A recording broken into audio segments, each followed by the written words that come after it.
friends, this is a very important milestone for both of us. Me, myself as Dr. Gaurav Mohan, who is working in the government as a state veterinary medical officer. And I'd like you to request Advaid, give me a brief introduction so that I can move forward with our discussion today. Thank you, Gaurav. It's really nice that we are finally able to get together and record this and put something out for our audience. So I'm basically an engineer by profession in different fields such as simulation engineering and artificial intelligence. And I'm also an ardent follower of physics and philosophy and spirituality as well. And very good. During the course of this discussion, we'll of course discuss a lot of topics related to what I'm been studying and what I've been trying to share with the audience. बहुत बढ़िया. मतलब this will be the 2 point. We'll be hitting a topic from two angles. One from the level of the science and biology, and one from the level of the theoretical physics. Because मुझे ऐसा लगता है theoretical physics is a very hard science. उसका कोई अपवाद नहीं होता. कहते हैं ना, रॉकेट उड़ता है जमीन से, अगर उसमें अपवाद हो रहा है, कोई एक्सेप्शन है फिजिक्स में, then we will not be able to deliver the right content into the space. And so we'll be hitting our every topic from two specialized angles, from theoretical physics and evolution, science, biology, philosophy, which is a common ground. So today the discussion will be one of the very, very critical discussion, which is very close to my heart. And वो discussion है that Advaid, are we living in a cosmic illusion? या in a simple words, in a layman words, क्या हमारी जो reality है, क्या ये illusion है?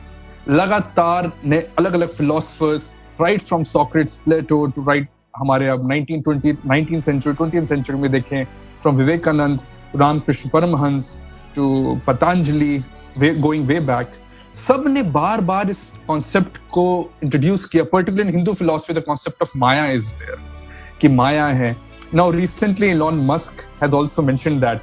I would like to take your views. Elon Musk के बारे में क्या opinion है आपकी? That when he said we are living in a simulation, our reality may be a lie that is very provocative.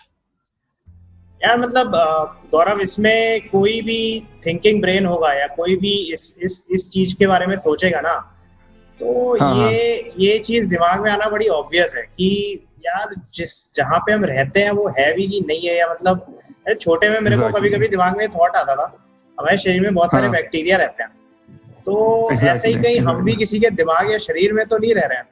तो of course बहुत बचपने वाला थॉट प्रोसेस था, बट अगर आप बड़े होके भी इस चीज को सोचोगे, एक्सट्रापोलेट करें, ये थॉट आना. और इलॉन मस्क का क्या प्रोफेशन है? Apart from being an entrepreneur, apart from being an engineer, he is a thinker.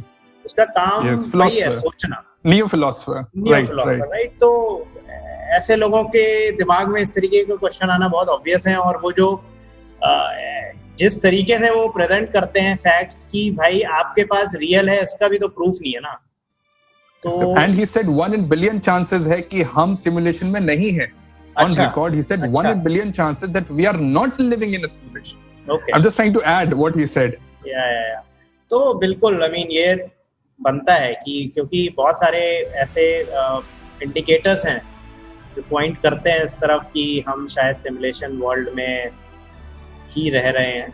और इसका कोई थियोरेटिकल प्रूफ, तो थियोरेटिकल नहीं कहूँगा, एक्सपेरिमेंटल प्रूफ नहीं है, या फिर है तो हम उसके बारे में जानते नहीं हैं. बट मैं ये नहीं कहूँगा मैं इलॉन मस्क की बात से अग्री करता हूँ या डिसएग्री करता हूँ, बट मैं ये जरूर कहूँगा कि anybody who is thinking will of course come to this conclusion कि are we living in reality or a simulated world. So Advaid, मुझे ऐसा लगता है that the West is following the old Eastern wisdom of Maya. और कृष्ण ने कहा लीला है सब कुछ. Everything. Paramhans Yogananda, one of the finest gurus what India has produced, he said we are living in a cosmic dream. Right. So everything is now the West is following the East. You have been in US. You have studied in US in I think the most best university of this world. I certainly feel that now West is catching up with the old age Eastern wisdom ki we are living in a Maya. We are living in a simulation. We are living in a cosmic dream. We are living in a Leela, जैसा कृष्ण ने कहा, है ना? तो अब we are catching up. The West is catching up with the Eastern wisdom, old age wisdom. That somewhere the reality जो हमें दिखता है पांचों senses से, कि ये रियल है, there is some level of doubt, and even Eastern philosophers to have declared that it's a fiction, total fiction. हमारी reality पूरी fiction है. What will you say from the angle of quantum physics? Because quantum physics has been 100 years and most of the people do not have the basic understanding of quantum physics. I would like you कि आप इस पे थोड़ा बताओ कि quantum physics के angle से reality क्या दिखती है for the sake of the audience. यार इसमें गौरव वेस्टर्न जो लोग कैचअप गेम चल रहा है इस समय, वो उसका रीजन एक ये है कि वेस्टर्न कंट्रीज में साइंस और टेक्नोलॉजी पे इतना ज्यादा फोकस किया है, और एक पॉइंट होता है चीजों का, शायद हमारे ईस्टर्न कल्चर में अब से 1000, 2000, 3000 साल पहले चीजों को आध्यात्मिक या जैसे स्पिरिचुअल इंटेलेक्ट बोलते हैं, शायद उससे समझते थे. अब मुझे नहीं पता, वो भी बहुत साइंस एंड टेक्नोलॉजी का ही यूज करते थे, उसे आज अब हम स्पिरिचुअलिटी बोल देते हैं, या फिर correct. आज के टाइम में जो साइंस हो रही है बेसिकली वो स्पिरिचुअलिटी है इन द वेस्ट. तो उसमें स्पेशली जो फिजिक्स बैकग्राउंड के लोग होते हैं, come to the quantum physics से मुझे बताना दो. यस. तो स्पेशली जो फिजिक्स बैकग्राउंड के होते हैं, एडवांस फिजिक्स जो होती है, फील्ड्स होते हैं जिसमें आपका क्वांटम फिजिक्स वगैरह आता है, एक इंसान जब उस लेवल पे पहुंच जाता है ना, तो उसका जो परसेप्शन होता है ना, वैसे ही एवरीडे लाइफ का वो वैसे ही हिल जाता है जब तक वो वहां पहुंचता है. वो उस स्टेज में पहुंच जाता है, फिर वो हर चीज को क्वेश्चन करने लगता है, और वो of course the natural conclusion ends up being क्या रियलिटी में होगी, सिमुलेशन में. तो क्वांटम फील्ड में बेसिकली बहुत स्पूकीनेस है. Things are crazy, things are counterintuitive. Very spooky, yes. तो उसमें फॉर एग्जांपल आपका एक बहुत पॉपुलर सा आपका एक्सपेरिमेंट रहता है, क्वांटम थॉट एक्सपेरिमेंट है क्वांटम फिजिक्स में, कि श्रोडिंगर्स कैट. भाई श्रोडिंगर्स कैट, राइट. तो आपका उसमें होता है, एक कमरे में कैट है. अब भाई जब तक आपने देखा नहीं तो आपको क्या पता कि वो जिंदा है, मरी हुई है, आधी मरी हुई है, आधी जिंदा हुई है. तो क्वांटम फिजिक्स हमें ये बताती है कि जो भी पॉसिबिलिटीज पॉसिबल हैं वो सारी हो रही हैं हर चीज के साथ, लेकिन जब तक आप उन्हें मेजर नहीं करोगे या देखने की कोशिश नहीं करोगे, जब तक वो किसी एक रियलिटी में कोलैप्स नहीं होगी. तो बेसिकली इससे अगर हम सिमुलेशन थ्योरी को थोड़ा सपोर्ट करने की कोशिश करें, इससे पॉइंट क्या निकलता है कि भैया जो कुछ चल रहा है ना रियलिटी में, जो कुछ एक्चुअल में हो रहा है, वो हम देख ही नहीं रहे हैं. रियलिटी ने अपना एक बहुत छोटा सा रूप हमारे सामने रख दिया है, maybe in a simulated way, maybe it's not even the right way, just because we are trying to look at it through our limited senses. और हमारा क्वांटम फिजिक्स भी यही बताता है, क्योंकि आप जब तक चीज को देखने की कोशिश नहीं करोगे, जब तक तो वो अपनी रियल स्टेट में रहेगी, होगी ही नहीं. तो ये किसी हद तक मतलब एक इस चीज को सपोर्ट करता है कि सिमुलेशन थ्योरी या फिर हमारी जो समझ है रियलिटी की, या हम जो देखते हैं, परसीव करते हैं अपने 5 या फिर आजकल 6 सेंसेस से, वो शायद वैसा है नहीं कुछ. सो रियलिटी को जैसे आपने सेंसेस कहा ना, तो I will put from an evolutionary perspective.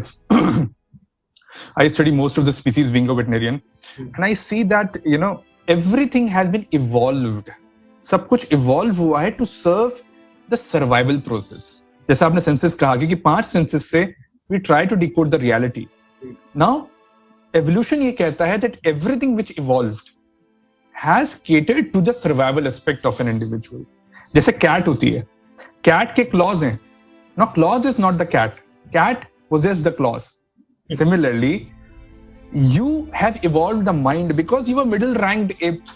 As you will know, Harari quotes in his lot of books that we were middle-ranking apes who did not have the firepower, who did not have the strength to fight even the chimpanzees, even the apes, the great apes. Leave aside the lion and the elephant. So we adapted our human minds, just like claws of the cat.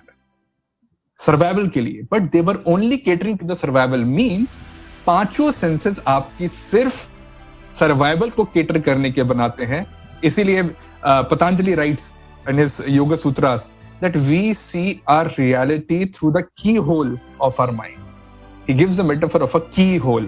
ये की whole है, उससे आपको दिखता है, आपको लग रहा है आप रियलिटी देख रहे हैं, बट आप उस की होल से एक बहुत लिमिटेड रियलिटी देख रहे हैं, वो भी सिर्फ सर्वाइवल के प्रिज्म से, not from the prism of the creation, वो not from the prism of knowing the everything, सिर्फ सर्वाइवल के एंगल से।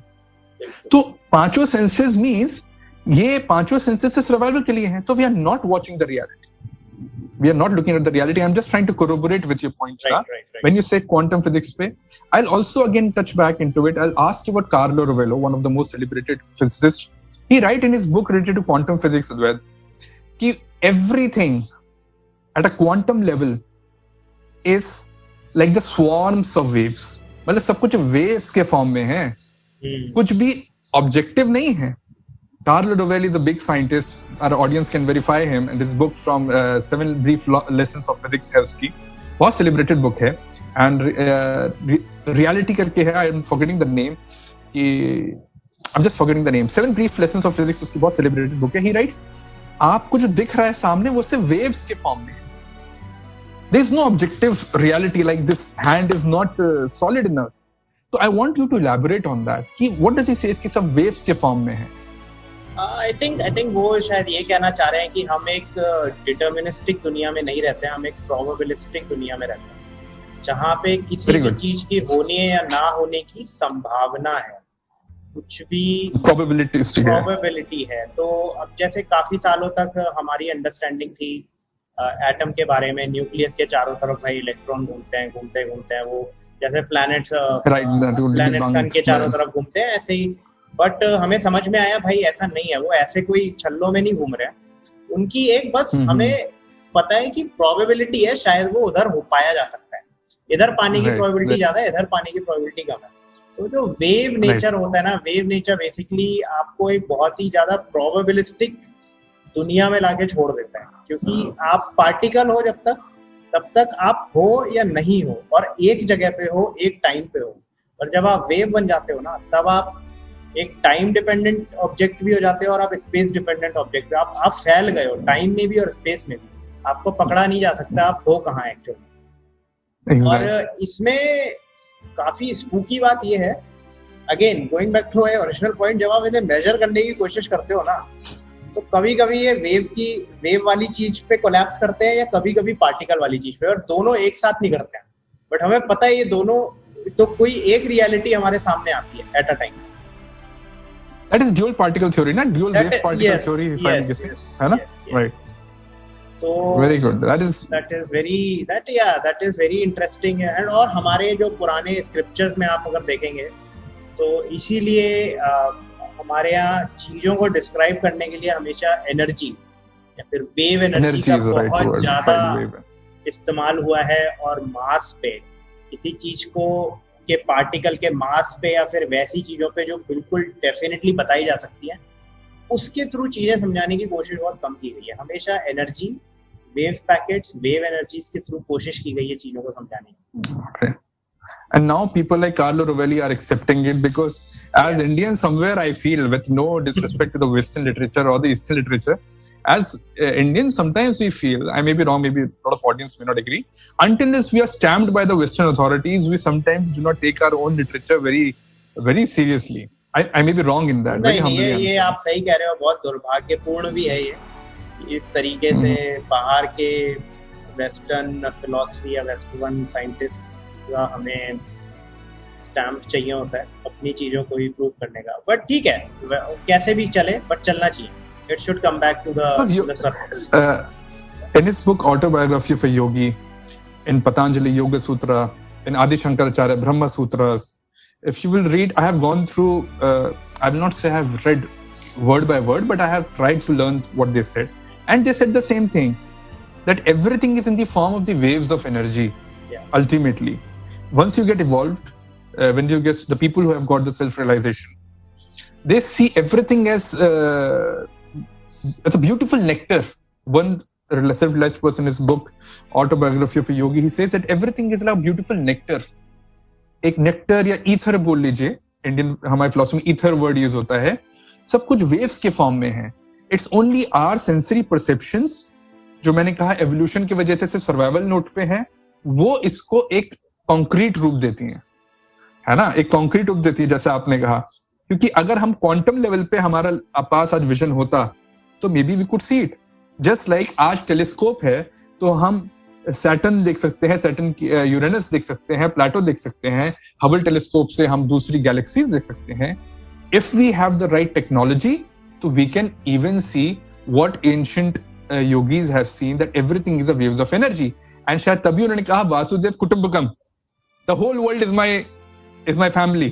Yes, we just cannot understand that what is the scientific reason behind Vasudev Kutumbakam. Shayad now we are merging the two things, quantum physics and this philosophy, and maybe it can reach to more enrichment. I'll bring it David Hoffman into the discussion. David Hoffman is a cognitive psychologist, and he's fighting a great case against that everything we see in a reality is an illusion. Again, he advocates the same thing जो हमारा आज की top discussion की theme है. What will you have to say about David Hoffman? एक psychology का professional cognitive psychologist हैं, and आज वो आते हैं, अपनी टेड टॉक भी दी है, people can search it on the net. He has said that everything we see is an illusion. He gives a metaphor of folders होते हैं जैसे लैपटॉप में, और रियलिटी को उन्होंने फोल्डर्स और लैपटॉप के मेटाफर से समझाया. Can explain on that if you have heard it? हाँ, तो मुझे लगता है गौरव शायद आप उनके ज्यादा आर्डेंट फॉलोअर हैं, डेविड हॉफमैन के. तो बट आपने जो फोल्डर वाला एनालॉजी समझाया है, I have gone through it, I can not recollect it completely right now, but I think you will be in a better situation to explain that. The whole issue was, he said that जैसे Microsoft का interface होता है पर उसके पीछे machine language होती है, but आपको फोल्डर्स दिखते हैं. Similarly, Maya, the wall of Maya is an interface, user interface computer का. हमारे सामने जो ऑब्जेक्ट्स आते हैं, they are like icons. So icons is not the reality in the computer. Icons जो है वो रियलिटी तो नहीं है कंप्यूटर में, उसके पीछे पूरी मशीन लैंग्वेज है, पूरी कंप्यूटर लैंग्वेज है. यू आर द बेस्ट जज in to explain this. He said, तो exactly this is our life. All अभी मैं आपको देख रहा हूं, I am seeing an icon of Advaita.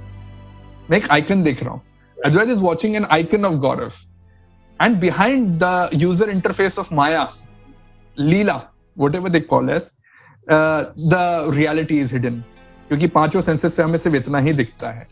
So that is David Hoffman was saying again and again. आपने जो अभी एक बात कही ना गौरव की, आप मेरे को देख रहे हो, तो आप मेरा आइकन देख रहे हो. अभी मेरे को इससे ये याद आता है, आर्टिफिशियल इंटेलिजेंस में ना एक बहुत बड़ी प्रॉब्लम है. हम जैसे मैं तुम्हें देख रहा हूँ ना, मैं समझ सकता हूँ कि तुम्हारे पीछे तुम 2D बंदे नहीं हो, मुझे पता है. You are not really 2D, 3-dimensional figure. मैं जानता हूँ कि ये तुम 3D हो, ये मेरे एवोल्यूशन मुझे बताता है. मुझे पता है ये पर्दा तुम्हारे कानों पे नहीं चिपका हुआ है, एक्चुअली तुम्हारे पीछे है, और ये पंखा भी तुमसे दूर है. एआई को बड़ी प्रॉब्लम होती है इसमें, पता है. एआई डेप्थ का परसेप्शन नहीं कर पाती है, और उसका कारण है, इसी तरह एआई के लिए कुछ चीजें जो आपने एवोल्यूशनरी बोला ना, एआई के लिए कुछ टास्क बहुत इजी होते हैं.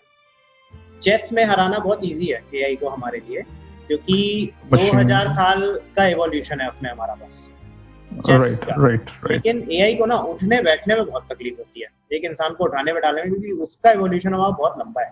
तो आपका आई जस्ट गॉट रिमाइंडेड कि जैसे हमारे लिए जैसे हमारे सेंसेस सफिशिएंट नहीं है ना, वैसे ही एआई भी बेचारी बड़ी सफर कर रही है इस समय चीजों में डेप्थ ढूंढने के लिए. उसे नहीं पता कि ये सामने वाली चीज, they do not have motion parallax. and यहाँ पे आता है ब्रेन में अगेन एक कॉग्निटिव साइकोलॉजी में कहते हैं हम गेस्टॉल्ट लॉ ऑफ गेस्टॉल्ट, कि हमारा ब्रेन रिकंस्ट्रक्ट करता है सारे सेंसरी डेटा को, वो भी इनकम्प्लीट होता है, उससे पूरा कंप्लीट करता है. I will not go into the detail of gestalt law क्या है. I will now come to the shift our discussion to the next phase, and maybe we'll try to finish it up. Advait, what is the objective of life? Sometimes we feel, and we are very humble people, please, or to all the audience, we are not trying to portray a very pedantic or कोई बहुत preachy mode में नहीं बात कर रहे हैं. To all the audience we wish to explain, we are trying to decode very humbly, as an intellectual seeker, as a spiritual seeker, as from the two different fields, that what is an objective of life? Because Patanjali writes, I can quote Patanjali into it, that Patanjali quotes that the objective of life is not happiness. It is not happiness. we as a sapien, as a species with a limited window of perception, feel that the objective of life is happiness, and we keep running on the hedonistic treadmill. वो treadmill होता है ना, दौड़ते रहते हो, but वहीं के कहीं खड़े रहते हैं हम लोग, वो hollowness नहीं जाती है. तो पतंजलि writes कि objective of this life is to eject from it, is knowledge, is to gain knowledge, not to seek happiness, but to seek knowledge. है ना? विद्या से अविद्या जाएगी. He writes, आपको knowledge seek करना है, so that you can eject from the samsara. Samsara is the वो जो हम लोग लंदन में कौन सा है यार वो गोल गोल जो घूमता है, लंदन आई, भूल रहा हूँ, London I. So we just keep on going through it. एक बॉडी से निकलते हैं, फिर अगली बॉडी में घुसते हैं, फिर एक बॉडी से निकलते हैं. तो Patanjali writes the objective is to gain knowledge about it and just swiftly eject from the samsara. What are your views into it? Patanjali ke pe bhi ya I have similar views, and I think that is right, because I mean the whole idea is to not get indulged with any illusion really. I mean, and happiness is one of the illusions. So very good. If you really want to escape the whole thing, if you really genuinely want to be in bliss, in that perpetual state of happiness which is bliss, तो फिर भाई game को छोड़ना ही पड़ेगा. Game खेलते रहोगे तो बस खेलते ही रहोगे. हाँ, that's what Patanjali Patanjali writes. Win, sometimes you will lose, but you will continue playing the game forever. Nobody wants. Yes, forever. शायद इसी को इंडियन philosophers ने कहा कि आप एक birth, second birth, third birth चलते जाओगे until unless you break the game. Simulation theory की जो एलन मस्क की बात हुई कि जब तक, if I can say in this discussion, you do not show the middle finger to that controller, to the game, not to the controller, to this game, और कहो कि भाई मैं ये गेम नहीं खेलूंगा. I will not play this game. I'll reverse my head and see who is controlling me. Simulation game की अगर analogy लें जो एलन मस्क ने दिया, and that is meditation, that is वैराग्य. वही इंडियन फिलोसोफर से वैराग्य बोला. अगर आप देखिए, अगर हम एलन मस्क की सिमुलेशन या निक बॉस्ट्रम की सिमुलेशन, एक्चुअली क्रेडिट उन्हीं को जाता है, if I am wrong correct me please. No, Nick Bostrom is the guy who propagated officially simulation theory. Yes, simulation theory. So अगर उनके एंगल से देखें तो जो इंडियन फिलोसफर्स कह रहे हैं वैराग्य का कॉन्सेप्ट, या वो कॉन्सेप्ट दे रहे हैं मेडिटेशन का, कि वैराग्य से ही आप इजेक्ट कर पाएंगे, आप इवॉल्व कर पाएंगे. And this is what exactly, अगर आप किसी गेम के अंदर हैं हम लोग, the only way we can win this game is to eject from it. There is no winning. Simon Sinek, if I'm pronouncing it correctly, one of the leading bestsellers writer, he gave a book of The Infinite Game. Abhi usne bestseller book chali, The Infinite Game. He said that this game is not finite. You never win in this life. This is not my words. This is what Simon Sinek wrote in his book. That you can never win in this life. There will be always one person better than you. It's an infinite game. Through the infinite game, he said the only way you can deliver, he was telling in terms of businesses, कि कैसे businesses infinite game में जो खेलते हैं infinite mindset के साथ वो जीतते हैं. He was saying the same thing, कि ये game unending है, खत्म नहीं होना है, और आप अपनी illusion of happiness के पीछे भागते रहेंगे. So it is gonna end. Ultimately आप वहीं पे खड़े हैं treadmill पे जैसे भागते हैं, वहीं खड़े रहेंगे. So that is what thing I think कि this is samsara and this is ejecting from samsara. Yeah, you wish to tell something? Go ahead with this. कि what do you think simulation से बाहर कैसे निकला जाए? That was my take. How do you think simulation से बाहर निकलने का जो तुमने इसका शुरू में ही रास्ता बता दिया था कि विद्या से अविद्या जाती है, तो सिमुलेशन से बाहर निकलने के लिए ये पहले समझना पड़ेगा कि हम सिमुलेशन में रह रहे हैं, और फिर उसके बाद right to understanding that we are living in a simulation level पे जाना पड़ेगा जहाँ पे हम से निकलने लायक स्थिति में पहुंचे, चाहे वो टेक्नोलॉजी के थ्रू हो या फिर स्पिरिचुअलिटी के थ्रू हो. And at that point maybe we will be able to escape it, and maybe Patanjali writes, escape like one level of it. Maybe there is sort of a simulation के अंदर simulation, उसके अंदर I don't know हम कितने level deep घुसे हुए हैं simulation. तो एक करके बाहर निकलना है, and perhaps maybe शायद वही वो बोलते हैं जो हमारा ancient scriptures में है कि you gradually but steadily try to escape this whole cycle.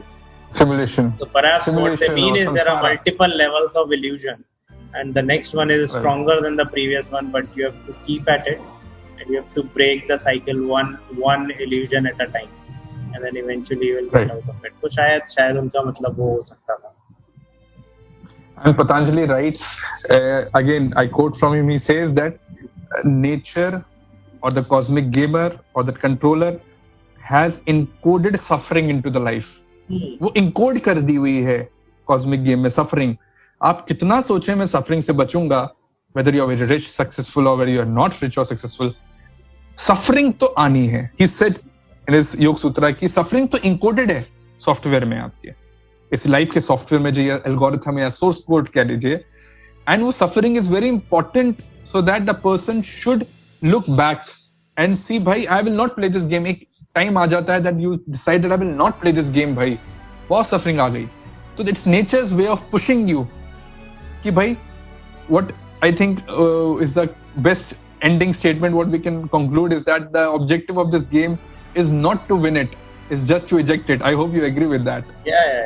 I completely agree with it. कि गेम से आप जीत नहीं सकते, गेम से सिर्फ एक ही तरीका है जीतने का कि आप उसे इजेक्ट कर जाओ. And then in terms of religion, you merge with that higher power, you merge with the God, you merge with the Allah, you merge with the Jesus, you merge with depending upon your religion and whatever name you can give to that higher cosmic power. है ना? मैंने अभी notice किया गौरव, आप शायद हिंदुओं में से भी किसी भगवान का नाम लेना चाहते थे, बट आप कंफ्यूज्ड हो गए किसका नाम ले. नहीं, it's not choice बहुत बड़ी है. And when you see the audience na, like our audience belongs to different faiths. Yes. And we are trying to portray that there is one cosmic truth. है ना, आपका नाम, आपके नाम में सब कुछ छुपा है. अद्वैत नाम ही है अद्वैत, है ना, दैट नॉन डुअलिटी. आप उसे कैसे भी किसी नाम से बोलिए, whatever name you can give, है ना. इसलिए I refrain from using the word God sometimes, very humbly I am saying, because people have like Eckhart Tolle, one of my gurus in terms, I have always read his books. He write कि God बड़ा distorted word हो गया present context. When you use the word God, people label you with their prejudices. अरे ये बहुत religious है, ये बहुत, you do not wish to be labeled. So he just uses the word being part, that the ultimate being. So that was the reason कि मैं एक word से refrain कर रहा था कि a skeptical mind can work through it. Yes. So I think that we should conclude it. We will go in the next discussions with more topics like this, maybe on Maya, maybe what Vivekanand said on Maya, and there are a lot of topics to explore. And I hope all these discussions could have resonated with the few. Some people might agree, and whosoever disagreed, I will like us that more and more people can collaborate with us, so that we can hear their views. बिल्कुल. जितना ज्यादा लोग इसमें involve होंगे, उतना ही वही होता है ज्ञान बांटने से और ज्ञान की बातों में जुड़ने से ज्ञान बढ़ता है. तो I hope our audience will like this. And I'll just use a disclaimer at the end that our objective is not to be all-knowing. We are the humble, very humbly, I wish to say, we are very humble intellectual and spiritual seekers, trying to understand that there is something more than what meets the eye. There is something definitely more than meets the eye. And I'd like you to conclude it, finish this whole discussion with that last line, which we think will sum it up, that the objective of this game is. Yeah, so I think you already put it in a nice way, but I'll just repeat it. The objective of the game is to eject from this game rather than trying to win it over and over again. Over and over again. Thank you, Advait. Thank you, and we'll be coming back with more of these discussions, and hopefully we'll find the right audience, sure, whom we can connect and collaborate, and the collective intelligence will, will वो मक्खन निकालते हैं ना मंथन करते हुए. So we will brew something and distill something out from all these discussions together. So I will finish it up, and thank you all of us. Thank you to all of you for hearing us and being the part of this discussion. Thank you very much. Good night. Thank you, Gaurav. Bye.